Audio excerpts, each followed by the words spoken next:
I share with you a few reflections about the first reading from the Acts of the Apostles. There was a debate in the early church as to whether or not converts to Christianity needed to follow the Jewish dietary laws. The Orthodox Jews today still have a distinction between kosher and non-kosher foods. That was true in the early church. For example, if you had some Greeks who were Gentiles and they converted to Christianity, was it necessary for these Greek converts, Greek Christians now, to then observe the laws of Moses regarding diet? Did they have to abstain from certain foods that the Orthodox Jews abstained from? Even further, what about Jews who had observed the kosher dietary laws all of their lives, and then they convert to Christianity? Was it necessary, for example, for the Jewish converts to Christianity to also follow the kosher dietary laws? This was the debate.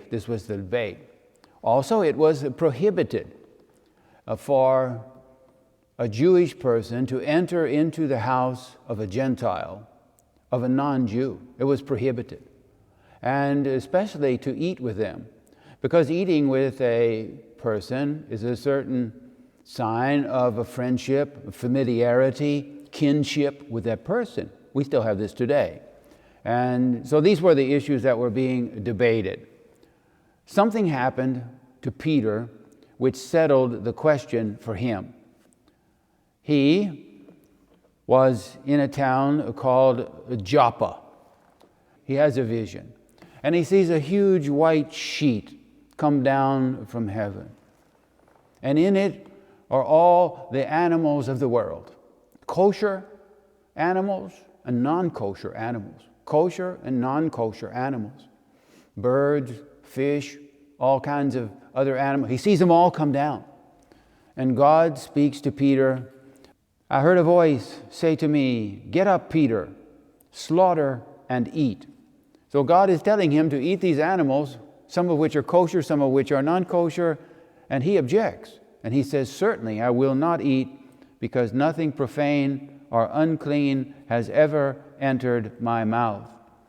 Then God speaks to him again, says this, "What God has made clean, you are not to call profane." And he says this happened 3 times. God says eat, he says no. God says don't call anything profane. And as a result of that experience, he came to understand that it was not necessary for people who are Christians to follow the kosher dietary laws of Judaism. Otherwise, you'd still be doing it. It was not required for people to be or to distinguish between kosher and non-kosher, but that's just part of it. Also, the Jews called the Gentiles, the people who weren't Jews, profane. They weren't even allowed to go in their house. And so as a result of this vision,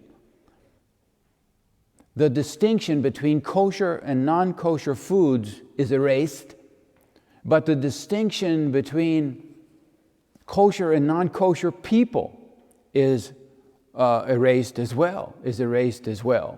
So the Jews who became Christian were no longer prohibited. The Jews who became Christian were no longer prohibited from entering into the houses of Gentiles. They could enter those houses and they could eat with them. And so you can see what's happening in the early church.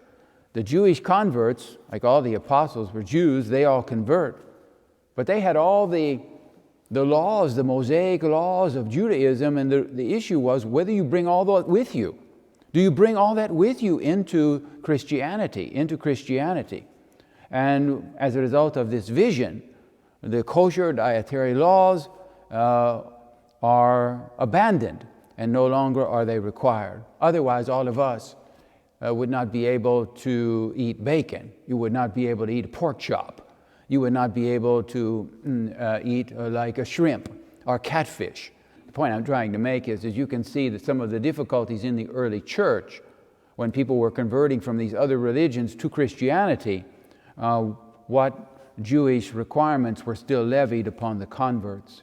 Amen.